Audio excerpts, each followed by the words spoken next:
Asalaamu calaykum waraxmatullaahi wabarakaatuh dhammaan bulshooyinka Soomaaliyeed waa salaamantihiin. Walaalayaal halkan waxaan iigu soo gudbin doonaa productigeena kambaniga Forever Living Product siiba qeybta caafimaadka, siiba qeybteeda gaar ahaaneed loo isticmaalo dhiig karka, beer subaga iyo macaanka. Sidaynu ogsoonahay, xanuunadan oo ah xanuuno krooniga amba xanuuno muddo dheer jira uu qofku la noolaado isagoo qofku dawooyinkiisa uu qaadanayo, haddana waxay u keenaan cawaaqib xumo kaasoo asiibayaan dhiig karka kale uu keenayo inuu qofka indhihii iyo kelyihii iyo wadnihii iyo maskaxdiiba inuu asiibo. Macaankuna intaa in leeg kelyihii iyo indhihii iyo sidoo kale dareemayaashii intaba ay asiibi karaan isagoo qofku dawadiisina qaadanayo.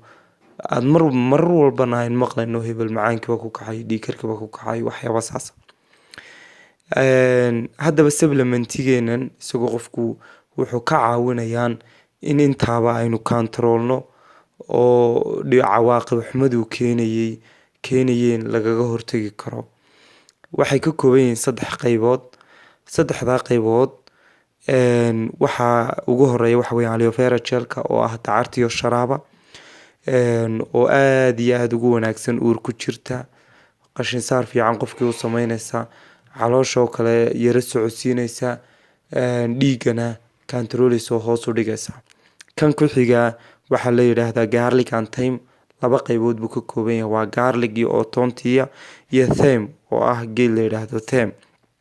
Garligu waa toonta sidaynu ogsoonahay wax badan qabanaysa oo qabanaysa inay beer subagii iyo subagii hoos u dhigto, inay kantaroosho oo ay ilaaliso dhiig karkii oo dhiigu inaanu kicin ay ilaaliso, qofkii xinjirowgiisa ay iyadana furfurto oo dhiigga xinjirowga ay ka ilaaliso, oo dadka xinjirowga lehna way u fiican tahay. Sidoo kale dadka dhiig karka lehna waxay ku ilaalinaysaa inuu fahliga waxyaabaadkaasi ku yimaadaan oo dhiiggiisu si yar oo fudud u xinjiroobo.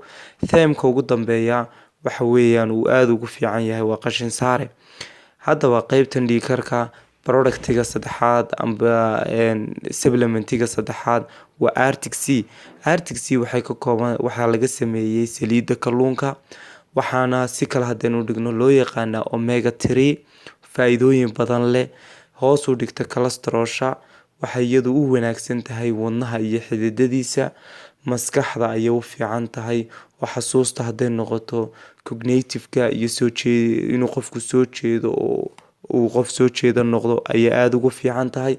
Waxay aad iyo aad ugu wanaagsan tahay oo aad u anfacaysaa halka indhaha oo indhaha aad iyo aad u anfacaysaa. 3dan producti qofku 3 bilood buu qaadanayaa, laakiin bil ayuu qaadanaya, wax badanna caafimaadkiisa way ka anfacayaan.